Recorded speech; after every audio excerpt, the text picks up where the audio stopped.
Oi pessoal, eu sou o David, bem-vindos a mais um vídeo do canal. E hoje nós vamos conversar sobre o livro Comunicação Não Violenta, Técnicas para Aprender a Aprimorar Relacionamentos Pessoais e Profissionais, da editora Agora. Comunicação Não Violenta é um ótimo livro para quem quer aprender a se comunicar melhor e principalmente para aqueles que fazem isso de forma bem abrupta e bem violenta.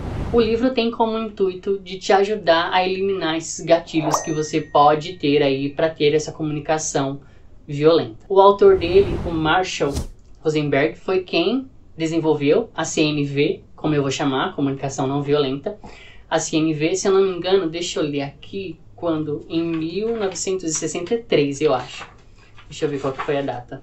Isso mesmo. Em 1963, e desde então ele tem aperfeiçoado a técnica. Como eu vou falar desse livro? Eu vou folhear ele aqui um pouquinho e aí eu vou falando as partes que me chamaram muito a atenção durante a minha leitura nesse livro.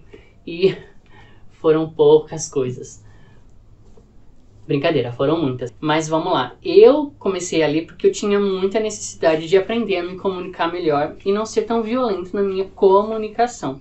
Confesso que esse é um dos meus maiores desafios. Óbvio que se você ler ele, você vai encontrar as coisas que podem te ajudar e necessariamente não vai ser as mesmas coisas que eu preciso mudar. Então, eu aconselho a você ter o livro e aprender o que você precisa melhorar.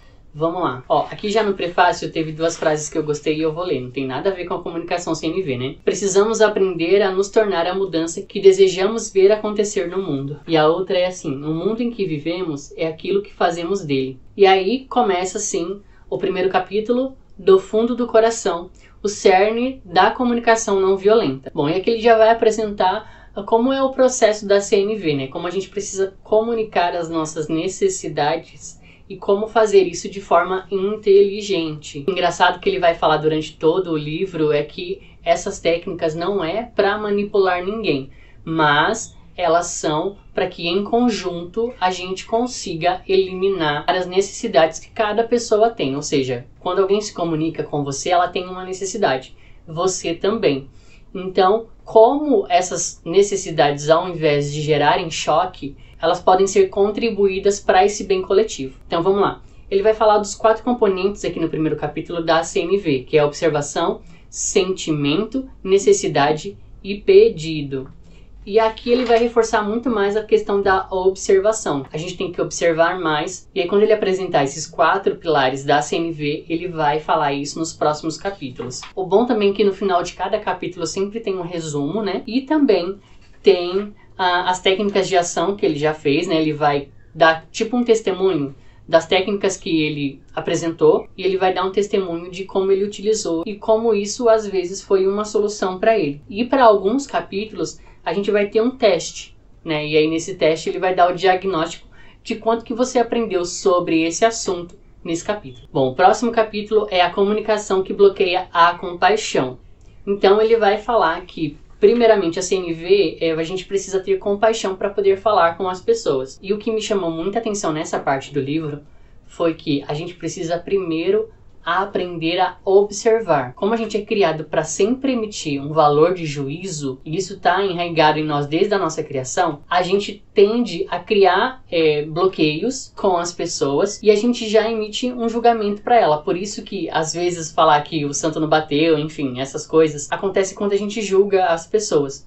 E aí a gente não recebe delas o que elas querem comunicar pra gente. Então a gente já tem um bloqueio aí, porque a gente já criou uma barreira pra essa pessoa. E ele vai falar muito durante o livro também que estimular o julgamento é estimular a violência. Ele vai falar também dos perigos das comparações, que não é muito legal a gente fazer. Nesse segundo capítulo ele vai falar muito sobre isso. Ao invés de a gente atribuir julgamentos, a gente precisa primeiro observar as pessoas. No terceiro, ele vai falar sobre observar sem avaliar, ou seja, sem dar esse julgamento. E aí uma coisa também muito interessante nesse segundo capítulo, ele vai falar sobre ser alienado da vida. Então, quando uma pessoa se comunica mal e ela só atende às suas próprias necessidades, essa pessoa é alienada da vida, principalmente em se tratando que ela precisa aprender a conviver com outras pessoas e não só conviver, precisa ter um arranjo ali entre essas pessoas, seja em qualquer área da sua vida. Porque o que ele vai acabar falando é que a gente acaba errando na nossa avaliação e fazendo um julgamento errado daquela pessoa. Então, por exemplo, fulano não me escuta por X questão. E às vezes esse seu X da questão ele está errado. Não é isso que está acontecendo. Então você acaba perdendo um elo de comunicação com a pessoa por conta dos seus julgamentos. Uma parte muito interessante nessa parte do livro é que ele vai te ensinar a se comunicar sem emitir juízo de valor. Eu vou dar um exemplo, tá? Uma frase com avaliações. Você raramente faz o que eu quero. Aí essa mesma frase com a observação sem essa avaliação ficaria assim.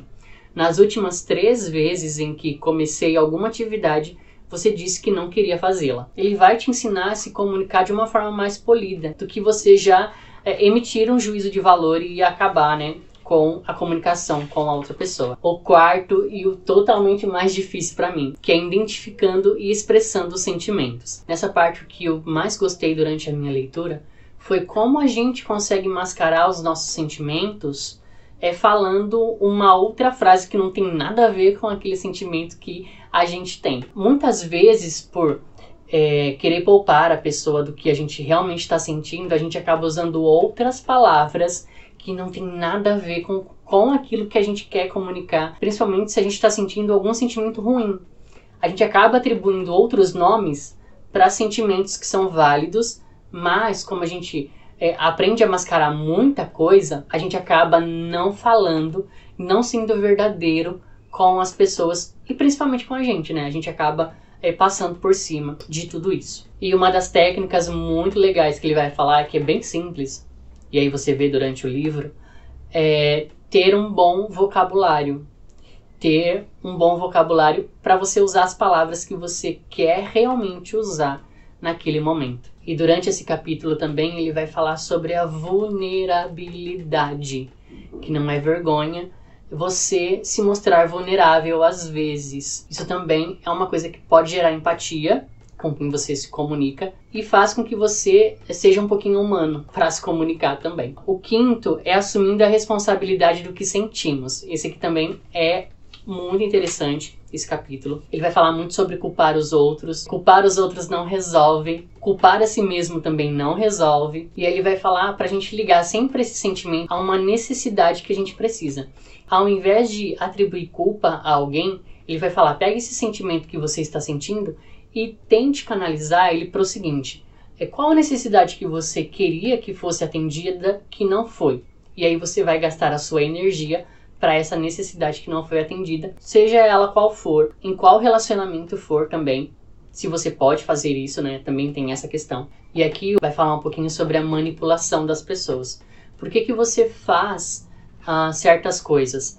Porque qual é a sua motivação para isso? Às vezes a gente faz muita coisa para não gerar culpa, não só para nós, mas também para outra pessoa. E ele vai falar sobre sondar o nosso coração, principalmente pela motivação que a gente faz as coisas. Se for por culpa, se for por medo, se for por vergonha, se for também por obrigação, não é uma coisa muito boa de se ter na vida. Ele vai falar muito sobre isso. Porque ele vai falar uma questão muito importante também. Quando a gente se cobra muito menos para o que os outros vão pensar dos nossos comportamentos ou das nossas atitudes que a gente toma, ele vai dizer que há uma libertação emocional no sentido de não ser controlado por essas pessoas, de ser manipulado por elas. Bom, capítulo 6, pedindo aquilo que enriquecerá a nossa vida. Aqui ele vai falar muito sobre a nossa comunicação realmente, quando ela não é atendida. Então ele vai te ensinar a ter gatilhos para que você tente entender o que a pessoa quer realmente falar através de um sentimento e de uma necessidade dela que não foi suprida. E nessa questão de pedidos, a gente começa meio que sempre que culpando os outros, Novamente vem a culpa, E ele vai falar uma coisa muito interessante nessa parte, que quando a pessoa já se sente culpada, a resposta que ela vai nos dar não vai atender a nossa necessidade para aquele momento. E o que pode acontecer também é que a gente não vá suprir a necessidade dessa outra pessoa. Ele vai falar que a gente precisa evitar frases com aquilo que a gente queria dizer, mas não quis dizer, sabe? Deixar nas entrelinhas, a gente precisa ser direto. objetivo e declarar realmente o que nós estamos pedindo e não o que não estamos pedindo. E aí você vai entender, se você ler o livro, que muitas vezes a gente faz um pedido querendo outra coisa. Então, se a gente fosse mais sincero, educado, a gente seria melhor atendido. E isso pode ser também a causa de ser um gatilho para que a gente se comunique mal. E aí existe um ponto aqui que eu preciso trabalhar muito. Ele vai falar que pedidos não são exigências. Então a gente tem que tomar muito cuidado quando fizer pedidos, de uma forma bem polida. E de uma forma que o outro não se sinta coagido para fazer isso. Ele vai falar sempre esse lance de empatia, né? De a gente ter empatia com o outro, de a gente se ligar nas necessidades do outro também. E aqui vai começar um ponto do livro, já que ele já falou dos 4 pilares da CNV, agora ele vai falar sobre empatia. Então ele vai falar que primeiro, para a gente receber a empatia, a gente precisa ter empatia. Não há como dar sem receber. E vice-versa. Ele vai falar muito, preste atenção nos outros, né? Preste atenção à necessidade dos outros. Preste atenção no que as pessoas estão comunicando com você. Ouça mais. Então, para que esse elo, principalmente quando a gente estiver comunicando, falando com outra pessoa, gerar empatia na nossa conversa. Porque aí, a partir da empatia, quando a pessoa sente que ela é ouvida e que ela também percebe que a gente está ali para atender uma necessidade dela, ele diz que a nossa comunicação pode melhorar e melhorar muito. O 8º é o poder da empatia. Ele vai falar que a empatia cura, enfim. E aí nessa parte da empatia, ele vai dizer que é mais difícil ter empatia com aqueles que estão à nossa volta. Ou seja, com aqueles que estão mais próximos de nós. E aí um ponto muito interessante nessa parte, ele vai falar como você sair de uma conversa morna. Sabe aquela conversa que não dá em nada, que a pessoa ela só fala, aquela conversa chata? Ele vai te ensinar a como sair disso, como ter empatia e como falar isso pra pessoa, né? Eu tô sentindo que a nossa comunicação não tá legal, não tô gostando, enfim. Como você faz isso? O que ele realmente quer trazer aqui é que essa questão da empatia é como a gente estar presente, 100% presente com a pessoa. Não estar ali só por estar, né? Essa parte também eu achei muito legal. O 9, conectando compassivamente com nós mesmos. Essa parte também é muito legal porque ele vai falar, né, que eu preciso dar empatia quando eu tenho, quando eu olho para mim. Principalmente como você lida com você mesmo, como você perdoa a si mesmo. E ele vai falar novamente das nossas ações, de não serem movidos por medo, por culpa, vergonha ou por obrigação. Ele ressalta isso mais uma vez, que a gente precisa ponderar a vida no sentido do que? Trazer a responsabilidade para si. De tudo que a gente tem na vida, a gente precisa parar, analisar e pensar, eu faço isso porque eu deveria? Ou eu faço porque tenho de fazer isso porque? E aí você acaba sendo verdadeiro com você mesmo, não só nas suas ações, mas também consigo mesmo, de não trazer peso de erros. Isso também ajuda muito na comunicação, porque uma pessoa que é muito dura consigo mesmo, ela vai ser dura com os outros. E mais uma vez ele vai pedir para sondar as suas motivações. Por que você faz essas coisas? Ele vai dizer aqui, são 4, se eu não me engano. Uma, se é por dinheiro. A segunda, por aprovação, né? Na busca de aprovação das pessoas. A terceira, para evitar uma punição. E a 4ª, para evitar a vergonha. Tem mais. A 5ª, para evitar a culpa. E a 6ª, por dever. E aí nós chegamos ao ápice. Para mim, foi muito bom ler essa parte do livro. Eu gostei bastante. Expressando plenamente a raiva. Ele vai falar como que é uma forma mais inteligente de você fazer isso, né? Como você lida com a raiva. E aí, o que eu marquei aqui, eu achei muito engraçado. Use a raiva como um chamar por despertar. Por despertar do quê? Para você não fazer tudo errado. Ao invés da raiva fazer com que você fique muito mal e tome iniciativas erradas, use a raiva como um gatilho para que você entre no eixo. Para você usar as técnicas que você aprendeu aqui. E ele vai falar que quando a gente está com raiva, a gente quer punir a pessoa, né? E quer também culpar a pessoa. Então, ao invés de fazer isso, toda essa energia que você ia gastar para culpar e para punir a outra pessoa, você pode usar essa energia para tentar descobrir aonde a sua necessidade não foi atendida e por que aquilo te deu raiva. E aqui tem os 4 passos, né, da raiva, né, para como você sair disso. Vamos lá, eu vou falar aqui porque eu achei muito interessante. Primeiro, parar e respirar. Segundo, identificar nossos pensamentos que estão julgando as pessoas. 3, conectar-nos a nossas necessidades. E 4, expressar nossos sentimentos e necessidades não atendidas. E aí aqui, ó, tem uma frase que ele vai dizer assim: as pessoas não escutam nossa dor quando acham que tem culpa de algo. E ele termina o capítulo falando: pratique, né? Tente praticar a quebrar esses gatilhos, principalmente da raiva. E ele vai falar uma coisa muito interessante: vá no seu ritmo. Óbvio que a gente não vai acertar sempre, mas você pode mudar isso se você colocar tudo isso em prática. E ele vai falar: não por obrigação e não com peso, mas vá no seu ritmo, vá no seu tempo. Eu achei isso muito legal. O 11, ele vai falar quando é possível ser violento, né? Ele vai falar quando é legível a gente usar a força. Ele vai falar em casos de perigo, quando você não tem nenhuma alternativa e você percebe que isso é um perigo iminente. Para poupar a sua vida e a sua integridade física, sim, você precisa usar a violência. E aí os próximos capítulos são libertando e aconselhando os outros. Ele vai falar muito sobre essas técnicas da CNV, como ajudou as pessoas, como as pessoas se ajudam com essas técnicas. E aí a gente vem aqui, tem o último capítulo, que é expressando a apreciação na comunicação não violenta. Isso eu achei muito legal, de como você apreciar a pessoa sem ser falso e sem que essa apreciação pareça que você quer manipular a pessoa. Isso para o mundo profissional é de grande valia, né? Principalmente quando você ouve um elogio de um chefe, um elogio de uma pessoa que está acima de você. Você pensa muito, né? Qual que é a motivação dessa apreciação, desse elogio? E aí ele vai falar aqui de técnicas de como você usar isso de verdade. E aí eu vou destacar só uma frase nessa parte, que eu acho muito legal. Assim, agradecer, apreciar na CNV, existem 3 tópicos, né? Primeiro, tem que ressaltar o que a pessoa fez efetivamente.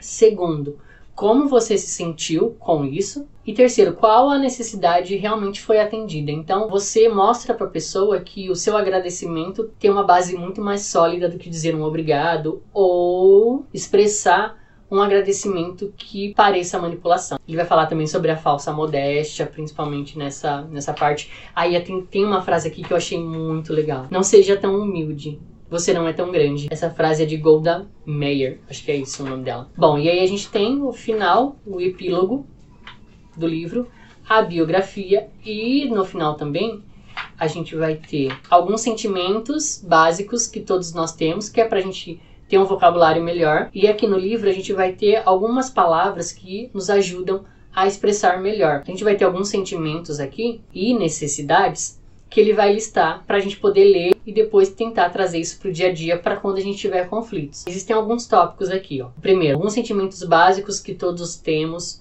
Como nos sentimos quando as nossas necessidades são atendidas. Você vai aprender aqui a se comunicar quando você quiser dar um elogio. Depois a gente tem quando não são atendidas. Vai ter umas palavras aqui que vão te ajudar. O próximo é algumas necessidades básicas que todos nós temos. Aí ele vai falar das necessidades. E por fim, a gente vai ter sobre a CNV, o que é a CNV, o histórico dela, o que ela faz ao redor do mundo. É bem interessante. E no final a gente também tem como a gente faz para acessar o site da CNV. Eu vou pôr aqui embaixo para você dar uma olhada e lá vai ter técnicas, vai ter materiais de apoio para que você aprenda a se comunicar melhor. Bom, esse foi o vídeo de hoje, comunicação não violenta. Eu espero que você tenha gostado. Não deixe de curtir, não deixe de comentar.